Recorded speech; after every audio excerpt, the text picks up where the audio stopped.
kontainer apa semacam itulah, itu kan satunya itu 20 kilo, itu ditumpuk 4, ditumpuk 5 ya teman-teman. Jadi ada 100 kilo sekali angkat seperti itu. Dan kebanyakan dulu waktu di LPK senpai gue itu memang mereka menangis ya teman-teman saat masuk Jepang. Karena wah di Jepang ini kerjanya berat sekali. Karena belum terbiasa tadi seperti itu. Kalau gue kerja sehari 12 jam, badan gue lama-lama hancur seperti katanya seperti itu kan. Nanti duit yang gue dapatkan itu nanti habis buat bayar rumah sakit aja, katanya seperti itu. Ya, ketika dia bilang seperti itu masuk akal sekali bagi gue ya. Karena gue nggak merasakan yang namanya Zanggyu kerja 12 jam itu gue nggak merasakan selama di Jepang ya. Sekali-sekali ada di sini dalam keadaan darurat.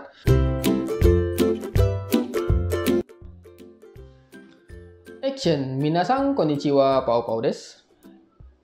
Kebanyakan dari teman-teman kita yang ingin berangkat ke Jepang, khususnya dengan visa Tokutei no, itu pasti kebingungan dalam memilih job ya teman-teman. Dan kebanyakan teman-teman kita itu ada yang minta saran ke gue, bang bagusnya ambil job apa seperti itu. Nah sebenarnya ya gue nggak bisa menyarankan job yang sekiranya mungkin nanti tidak cocok bagi teman-teman di kemudian hari, karena masalah job ini adalah masalah minat ya teman-teman, dan nanti job yang teman-teman pilih itu akan berpengaruh di kemudian hari, di masa depan bagi teman-teman, baik itu ketika teman-teman di Jepang maupun ketika teman-teman di Indonesia. Nah jadi umumnya ya gue itu menyarankan teman-teman biasanya gue nyuruh ambil pengolahan makanan aja seperti itu untuk pemula, atau cleaning biasanya seperti itu.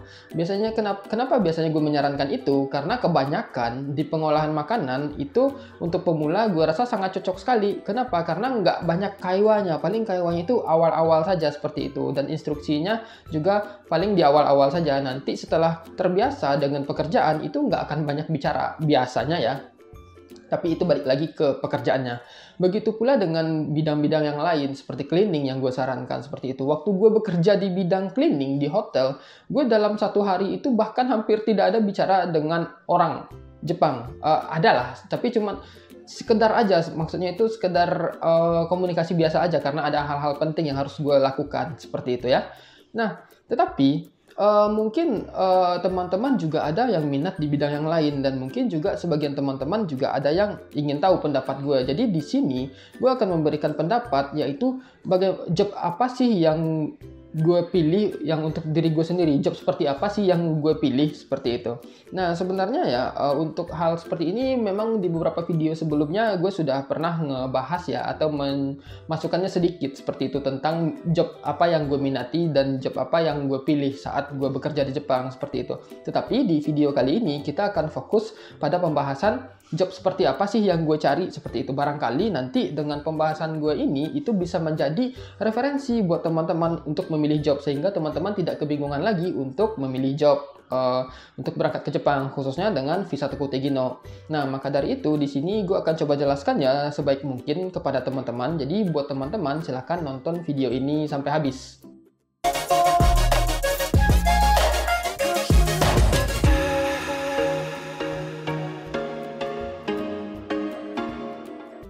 Nah, sebenarnya ya di video-video sebelumnya gue selalu bilang ya kepada teman-teman kalau gue itu tertarik sekali dengan bidang service ya teman-teman. Dan untuk Tokutei no di bidang service itu ada 3 atau 4 ya macam ya yang bisa teman-teman temukan, yaitu pertama di bidang restoran, yaitu ada pelayanannya ya teman-teman, ada pelayanan, ada masaknya seperti itu. Yang kedua itu bidang hotel, itu udah pasti pelayanan ya teman-teman, itu pelayanan pada tamu seperti itu, apalagi kalau misalnya teman-teman berada di resepsionis seperti itu.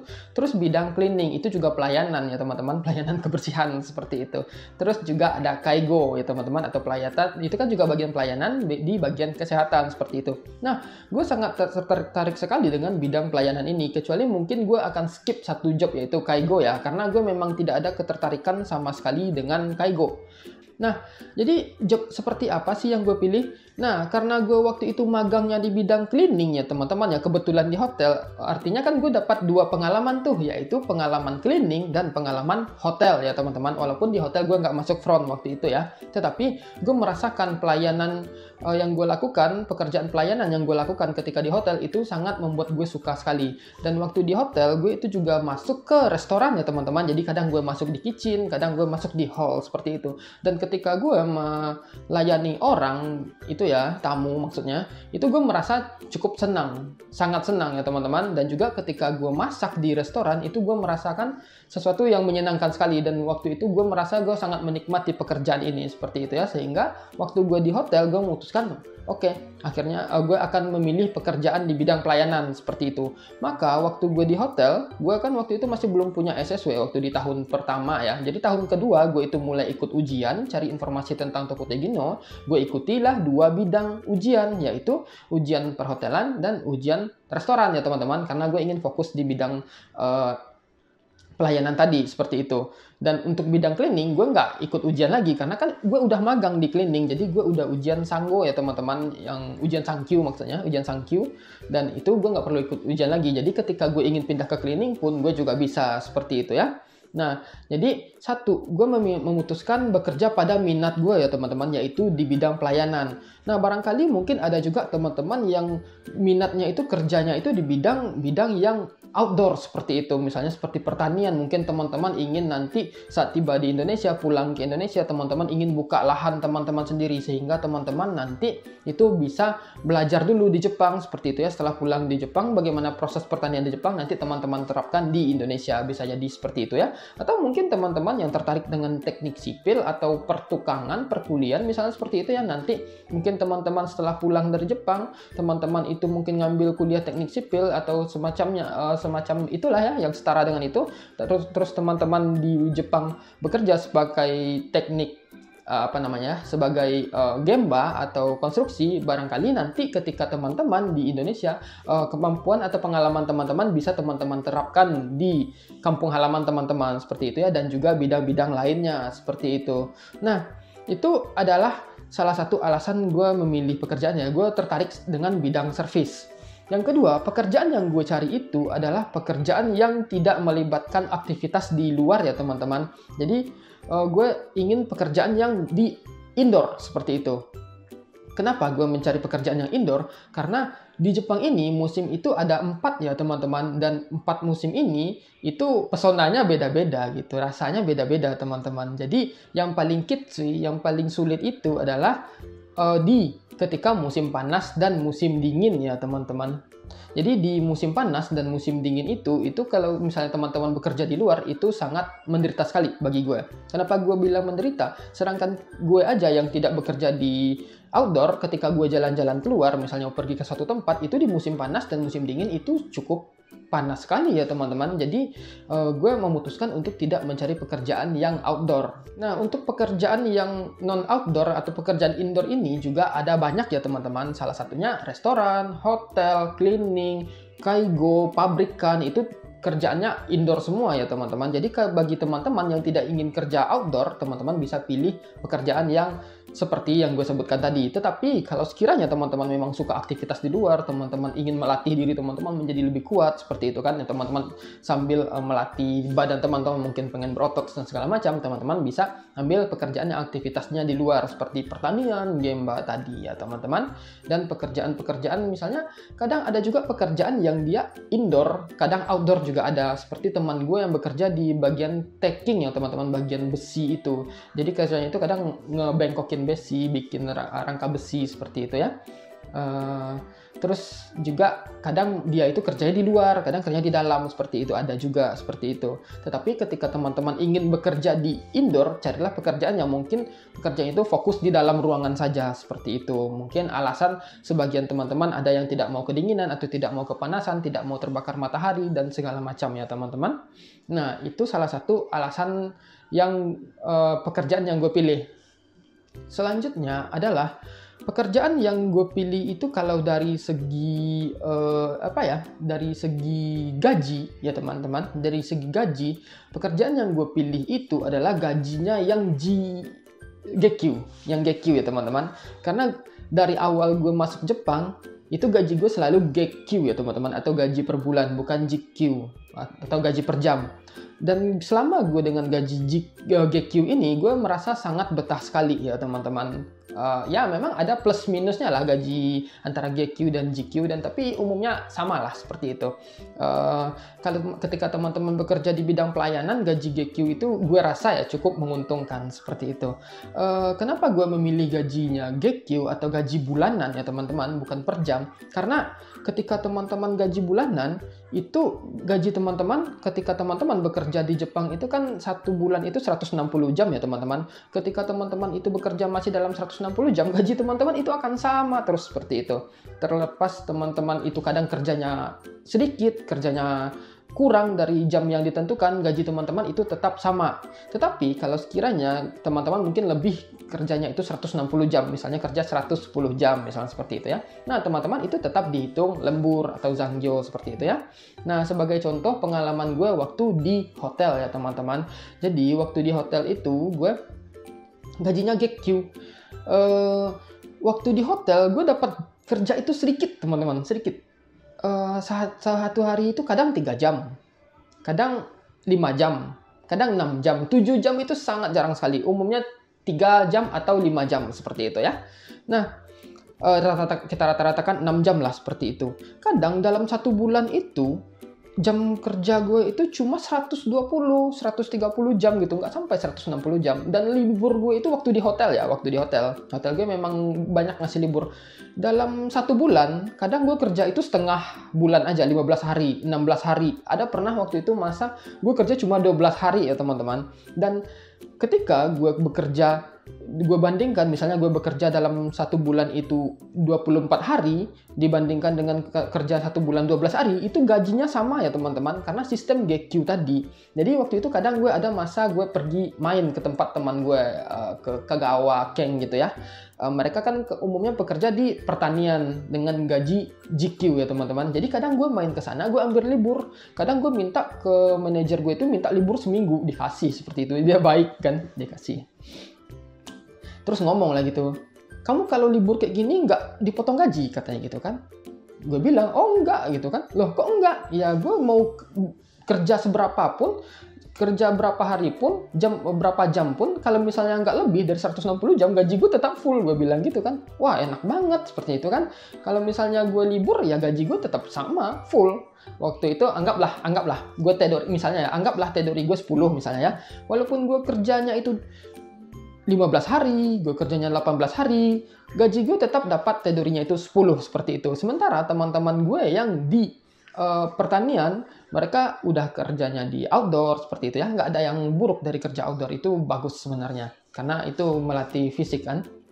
Terus gajinya GQ seperti itu. Jadi gajinya itu ditentukan dengan jam kerja. Misalnya anggaplah GQ gaji sehari jam itu 1.000 misalnya ya teman-teman. Ketika mereka kerjanya 8 jam, mereka dapat 8.000 seperti itu. Ketika mereka kerja 7 jam, mereka dapat 7.000. Ketika mereka 2 jam bekerja, mereka dapat 2.000 seperti itu. Sementara ketika gue di GQ, kadang kerja gue 3 jam, gaji gue tetap full seperti itu. Nah, ya itulah sisi positifnya. Waktu itu kebetulan hotel gue memang nggak banyak ngasih kerjaan seperti itu. Sisi negatifnya waktu itu zangyo nggak ada, jadi gaji gue itu stuck di sana aja terus gitu. Zangyo itu sesekali banget.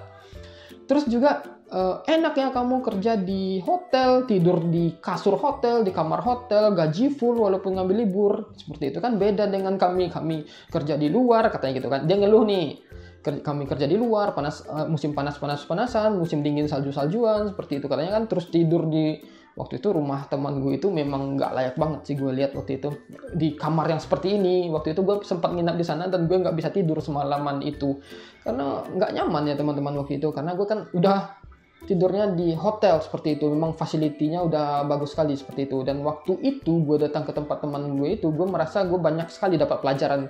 Ternyata dari gue yang mungkin kerja di hotel gajinya standar dan nggak banyak zangyo, dan gue masih mengeluh, sementara teman-teman gue mereka kerja di luar, outdoor keras seperti itu kan, dan tempat tinggalnya yang kurang layak. Dan di situ gue merasa sangat bersyukur sekali, banyak pelajaran yang bisa gue dapatkan waktu pergi ke tempat teman gue itu. Ya itulah sisi positifnya kalau kita pergi ke banyak tempat ya teman-teman, kita banyak dapat pelajaran seperti itu. Nah, itu kan dari segi gaji ya teman-teman. Terus bagaimana dengan segi tingkat pekerjaan? Nah, gue pribadi, gue sadar akan diri gue ya, teman-teman lihat badan gue nggak besar gitu kan, kecil. Apalagi kalau teman-teman lihat waktu gue baru-baru nyampai Jepang seperti itu. Atau sebelum masuk Jepang, ya mungkin kalau untuk sebelum masuk Jepang kita nggak punya videonya gitu kan. Karena kan gue baru mulai bikin video itu setelah masuk Jepang gitu ya. Badan gue jauh lebih kecil dari saat ini ya teman-teman. Jadi waktu itu gue berpikir, gue harus menyesuaikan pekerjaan yang gue ambil dengan kapasitas badan gue seperti itu. Gue rasa gue nggak akan cukup kuat untuk mengangkat beton tiang Ashiba itu dengan keadaan badan gue segini, atau gue merasa nggak akan mampu masuk ke pekerjaan bidang pertanian yang mungkin akan mengangkat bawang itu, kiari itu, satu kiarinya itu 20 kilo gitu. Kadang senpai-senpai gue itu yang itu pembawa itu, ya kontainer apa semacam itulah, itu kan satunya itu 20 kilo, itu ditumpuk 4, ditumpuk 5 ya teman-teman. Jadi ada 100 kilo sekali angkat seperti itu. Dan kebanyakan dulu waktu di LPK senpai gue itu memang mereka menangis ya teman-teman saat masuk Jepang, karena wah di Jepang ini kerjanya berat sekali, karena belum terbiasa tadi seperti itu kan. Tapi kalau udah terbiasa mereka mah santuy aja seperti itu. Dan gue sadar akan hal itu, gue memutuskan untuk tidak mencari pekerjaan yang berat-berat seperti itu, karena nanti pertama, kalau misalnya gue mencari pekerjaan yang terlalu berat untuk kapasitas badan gue, nanti gue tidak sanggup dengan pekerjaan tersebut. Yang alhasil itu menyusahkan diri gue, dan itu akan menyusahkan orang lain. Sacho, rekan kerja, dan Kaisha, seperti itu ya teman-teman. Sehingga gue waktu itu memutuskan untuk mungkin skip deh job pertanian seperti itu, atau skip deh job gemba seperti itu ya. Karena ya balik lagi ke kesadaran diri kita. Badan gue nggak sebesar badan mereka, tidak berotot dan tidak banyak ininya, tenaganya seperti itu. Ya udah, gue memutuskan untuk mencari pekerjaan yang ringan-ringan saja. Nah, pekerjaan yang ringan-ringan itu ya seperti gue di hotel itu ngangkat berat itu paling berat mungkin cuma 20 kilo ya satu. Ya nggak jarang banget ya teman-teman, karena ada daisha kan, ada dorongan, ada gerobak itu kita angkat barang, letakin di sana, dorong seperti itu waktu di hotel. Di restoran saat ini pun gue hampir tidak mengangkat berat ya. Mengangkat berat tuh paling kadang ada paket daging datang, itu harus gue bawa ke gudang seperti itu kan. Ngangkatnya paling 20 lah, 30 lah, biasa lah seperti itu kan. Apalagi dengan kapasitas badan yang saat ini itu udah memungkinkan. Terlebih juga ada daisha tadi, jadi tinggal taruh aja, bawa seperti itu kan. Nggak sulit seperti itu.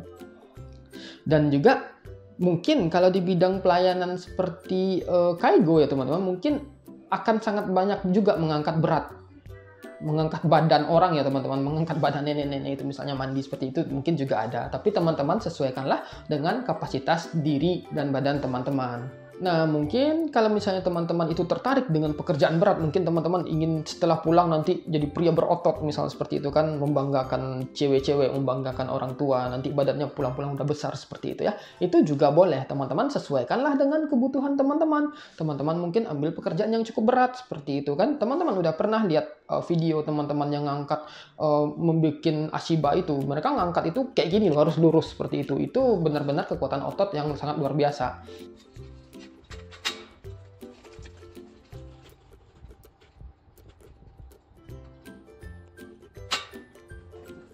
Tapi nggak hanya pekerjaan outdoor saja teman-teman, pekerjaan indoor itu juga banyak juga pekerjaan yang ngangkat berat seperti yang gue bilang tadi, kayak Kaigo seperti itu kan. Kadang pengolahan makanan itu juga ada mengangkat-ngangkatnya ya teman-teman. Misalnya hasil produksi itu kan ditumpuk tuh dalam sebuah kotak atau kardus. Itu kan satu kardusnya itu mungkin bisa 15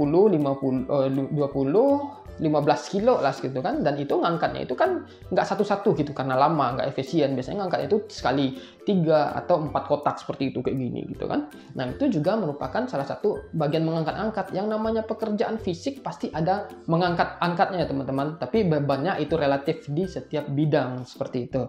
Nah, itu kalau dari segi tingkat keberatannya, ada angkat-angkatnya, tingkat kesulitan pekerjaannya ya teman-teman, itu gue memutuskan untuk mencari pekerjaan yang ringan-ringan saja seperti itu. Terus bagaimana dengan Zanggyo? Ada teman-teman kita yang sangat bersemangat sekali, aku ingin Zanggyo, kalau bisa nggak libur-libur. Ada teman gue, ada dia nggak, kalau bisa dia nggak mau libur katanya, kalau bisa kerja itu kerja terus seperti itu, pulang buat tidur aja, nanti balik lagi kerja buat ngumpulin uang. Ada tipe manusia yang seperti itu, ada, karena dia sangat semangat sekali. Dia mungkin punya visi, misi, tujuan, ingin membangun sesuatu seperti itu, nggak tahu lah ya, atau ingin membahagiakan orang tuanya jauh lebih baik lagi, ya itu relatif. Ada orang yang sangat semangat sekali Zanggyo, ada orang yang tidak ingin Zanggyo, ada orang yang ingin Zanggyo tapi sedikit. Nah, dan gue itu berada di bagian yang mana? Gue itu berada di bagian yang ada Zanggyo-nya sedikit. Nggak ada Zanggyo pun nggak masalah seperti itu. Dan itu memang terjadi di pekerjaan saat ini ya teman-teman. Gue nggak mempermasalahkan ada Zanggyo atau tidak, karena gue rasa tanpa Zanggyo pun ya pendapatan gue itu sudah jauh lebih besar ketimbang waktu magang ya teman-teman. Jadi gue mikir kalau ada Zanggyo pun, gue ingin mencari pekerjaan yang Zanggyonya itu paling sehari itu 1 jam atau 2 jam saja seperti itu. Kadang kan ada orang itu yang dia mau Zanggyo itu 12 jam seperti itu. Jadi jam kerja pokok 8 jam tambah Zanggyo 4 jam seperti itu, kerjanya 12 jam. Ya, hasil yang mereka lakukan itu, proses yang mereka lakukan itu setara dengan hasil yang mereka dapatkan ya teman-teman. Semakin mereka bersemangat, semakin mereka giat, ya semakin dapatlah banyak uang seperti itu kan. Semakin kita tidak semangat, tidak giat, ya uang yang kita dapatkan ya juga seadanya sesuai dengan kemampuan kita ya teman-teman. Jadi ada satu ketika gue menanya, teman gue bertanya ke gue, teman satu LPK dulu gitu, bertanya tentang job, pindah job. Waktu itu dia udah TG pertanian, sekarang udah di Kaigo dia. Gimana cara pindah? Dia bilang gitu kan. Ya ikut ujian lah seperti itu, nanti cari perusahaan Mensetsu pindah seperti itu. Kenapa? Kok nggak betah mau pindah? Bukan nggak betah katanya gitu kan, dia itu kerja di pertanian, kerjanya itu hampir 12 jam lebih dalam satu hari seperti itu. Jadi kadang masuk jam 8, pulangnya jam 9. Masuk jam 8, pulangnya jam 10, seperti itu. Loh, bagus dong, gue bilang gitu kan. Banyak dong, ngalir dong, ngocor nih duit nih, gue bilang gitu kan. Ya betul sekali katanya, duit gue memang banyak seperti itu, tapi badan gue habis katanya gitu kan. Gue juga butuh waktu untuk mulihin tenaga gue, mulihin badan gue seperti itu.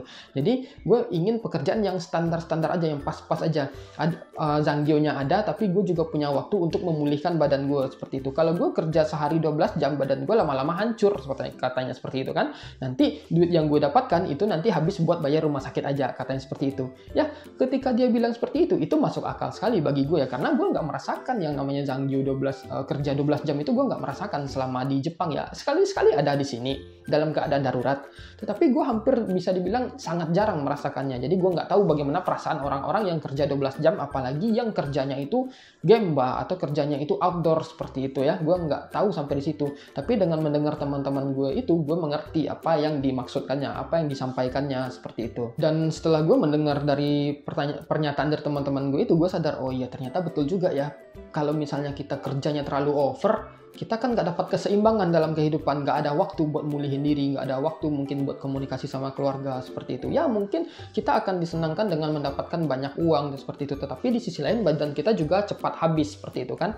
Nah jadi ya memang sebaiknya carilah pekerjaan yang seimbang ya teman-teman, antara istirahat sama pekerjaan seperti itu. Dan gue memutuskan untuk mencari pekerjaan yang Zanggyo-nya itu paling nggak 1 atau 2 jam aja. Untuk saat ini di perusahaan atau di hotel, di restoran gue itu, gue hampir tidak ada melakukan Zanggyo ya teman-teman. Jadi gue kadang kerja itu 6 jam sih, rata-rata 6 jam. Kadang kalau gue pengen cepat pulang, gue tutup jam 9, jam 9 malam itu kan jam 10 selesai beres-beres, jam 5. Kadang gue kerja cuma 5 jam seperti itu.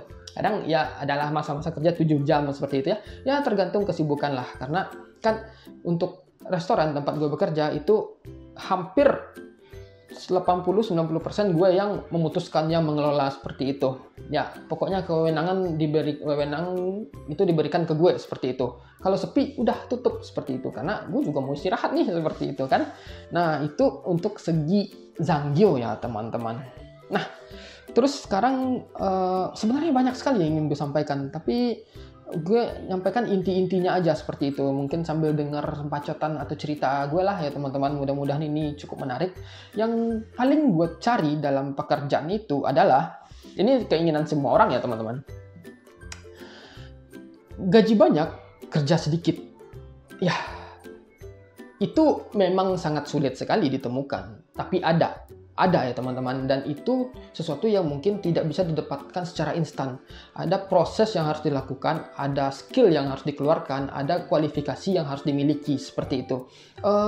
Sebagian teman-teman kita yang bekerja di pengolahan makanan, ya biasanya pengolahan makanan ini gaji per jamnya nggak banyak biasanya ya. Yang banyak itu biasanya gajinya itu di pabrik mesin biasanya ya, atau outdoor seperti apa namanya tadi, gemba konstruksi tadi, itu biasanya banyak gajinya. Nah di situ gue ketika melihat teman-teman yang mungkin bekerja di pabrikan yang gajinya mungkin 1.000 per jam ya teman-teman, gue melihat gaji, kalau misalnya mereka full kerja 160 jam dalam 1 bulan, artinya mereka dapat 16 mang ya teman-teman, atau 160.000. Dan setelah zanggyo 30 jam baru mereka dapat sekitar 20 sekian lah ya teman-teman. Dan gue adalah orang yang mencari pekerjaan. Gue tidak ingin bekerja sebanyak itu, seberat itu untuk mendapatkan hasil yang setara. Misalnya seperti ini. Umumnya, job di restoran atau di hotel, tawaran gaji mereka itu adalah start dari 19, 20, 21. Tergantung lokasi lah. Ada yang 18 ya teman-teman. Dan ketika teman-teman, anggaplah kita nggak usah ngomong zanggyo dulu. Teman-teman bekerja full 1 bulan, anggaplah kita ambil tengahnya ya 19 gaji pokok 1 bulan, ambil tengahnya, berarti kan untuk 19 itu gaji 160 jam kerja, gaji 19 mang, seperti itu ya. Nah teman-teman dalam 1 bulan kerja 160 tanpa zanggyo dibayar 190 ya teman-teman, dibandingkan dengan teman-teman kita yang mungkin gajinya itu per jamnya mungkin 1.000, mereka harus kerja 160 jam dulu agar dapat 160 ditambah zanggyo baru dapat 190 atau 200 seperti itu, atau 21 mang sekian lah pokoknya. Mereka harus zanggyo dulu baru dapat nilai yang setara dengan pekerjaan yang mungkin kita nggak perlu zanggyo dulu untuk mendapatkan nilai yang sama, seperti itu. Nah pekerjaan hal yang seperti itulah yang ingin gue cari, seperti itu. Tetapi seperti yang gue bilang tadi, di situ ada kualifikasi, ada hal yang harus teman-teman, kriteria atau persyaratan yang harus teman-teman penuhi ya teman-teman. Jadi pekerjaan yang gue cari itu adalah yang gajinya banyak tapi jam kerjanya normal, seperti itu. Sedikit juga bagus, seperti itu. Kadang karena gue di restoran ini kerja gue itu kadang 140 atau 150 jam seperti itu. Tapi gaji gue mungkin setara dengan orang yang kerjanya itu 160 jam atau 190 jam seperti itu. Ya pekerjaan yang seperti itulah yang dicari. Umumnya kebanyakan pekerjaan seperti itu adalah GQ ya teman-teman. Tetapi di sini teman-teman harus hati-hati ya dengan yang namanya jebakan kote zanggyo ya teman-teman. Karena kebanyakan newcomer itu terjebak di kote zanggyo tadi. Apa sih itu kote zanggyo? Ya, kote zanggyo itu adalah zanggyo yang ditetapkan ya teman-teman. Jadi di tawaran pekerjaan, misalnya teman-teman ditawarkan pekerjaan dengan gaji 23 mang atau 230.000. Tetapi include zanggyo 40 jam ya teman-teman. Jadi kalau dipecah ya teman-teman ya, biasanya kalau dipecah itu artinya gaji pokoknya mungkin sekitar 18-19, nanti ditambah zanggyo 40 jam baru dapat 230 ya teman-teman. Nah itulah yang disebut kote zanggyo. Jadi teman-teman harus pahami masalah ini, jangan sampai teman-teman terjebak dengan yang namanya sistem kote zanggyo. Kalau misalnya teman-teman ditawarkan gaji 20, 21, 22, teman-teman tanya apakah ini include kote zanggyo atau tidak. Kalau iya, teman-teman harus berhati-hati berapa kote zanggyonya. Misalnya 40 jam. Kalau 40 jam kote zanggyo, teman-teman pecah gajinya, gaji pokok dengan zanggyo ditambahkan totalnya 23 mang, itu mungkin berapa sih gaji pokok teman-teman? Teman-teman harus tahu ya teman-teman. Tetapi kalau sekiranya ini nggak include kote zanggyo, zanggyo betsu chigau gitu, beda lagi seperti itu nggak masalah ya teman-teman. Seperti tempat gue bekerja ini, gaji gue itu tidak include kote zanggyo. Jadi ketika gue zanggyo, mungkin gue kerja lebih dari 160 jam atau gue masuk yaking, itu beda lagi perhitungannya, seperti itu. Nah, jadi lebih kurang seperti itu ya. Memang sebenarnya ada banyak faktor yang gue pilih untuk mencari pekerjaan. Tapi terlalu banyak dan terlalu panjang video yang gue sampaikan ini, mungkin itu akan membuat teman-teman bosan. Mungkin satu lagi tambahan ya teman-teman ya, bonus nih. Jenis pekerjaan yang gue cari itu adalah kalau berdasarkan lokasi, gue ingin bekerja yang di agak bukan agak ya, di kota ya teman-teman, tapi nggak terlalu kota banget, bukan seperti Tokyo, Osaka, seperti itu bukan, tapi kota yang mungkin fasilitasnya cukup, yang transportasinya mudah, seperti itu ya. Karena ketika gue waktu di Inaka, di hotel, itu nunggu bus aja hampir 1 jam ya teman-teman, dan itu busnya cuma lewat 1 kali 1 jam aja, seperti itu, dan juga tidak praktis, mau ke sana ke sini sulit, seperti itu ya. Tetapi sisi positifnya di Inaka itu, karena tidak ada apa-apa, kita nggak banyak jajan, nggak banyak belanja, jadi cukup hemat lah uang seperti itu. Tetapi yang namanya orang yang boros, nggak ada tempat belanja pun mereka bisa belanja di tempat online kan sebenarnya, seperti itu. Nah itu balik lagi ke keinginan masing-masing. Cuma sisi positifnya di Inaka itu bersih ya teman-teman, segar udaranya, enak seperti itu, lebih damai seperti itu. Ketimbang di kota, apalagi di Kokura, ini gue di Kokura ya. Di Kokura ini udaranya kurang bersih, terus juga kotor, berisik, ambulan, polisi itu lewat-lewat ya. Sisi positif dan negatifnya itu ada, tetapi gue suka di kota karena kepraktisan tadi ya teman-teman. Nah jadi lebih kurang seperti itu ya, mungkin videonya agak sedikit panjang, mudah-mudahan teman-teman dengar ya sampai habis, sehingga nanti teman-teman bisa mendapatkan referensi untuk bagaimana memilih job yang sesuai dengan keinginan teman-teman. Tapi intinya, pilihlah job yang sesuai dengan kebutuhan teman-teman, kecocokan teman-teman, yang mana teman-teman minat di job tersebut, agar teman-teman bisa betah dan bertahan lama di pekerjaan tersebut ya teman-teman.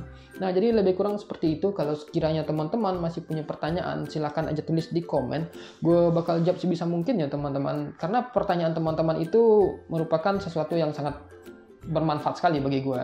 Kalau sekiranya juga ada sesuatu masukan, silahkan aja tulis di komen, gue bakal coba respon dan jawab sebisa mungkin. Dan semoga video ini bermanfaat, dan sampai ketemu di video berikutnya. Cut.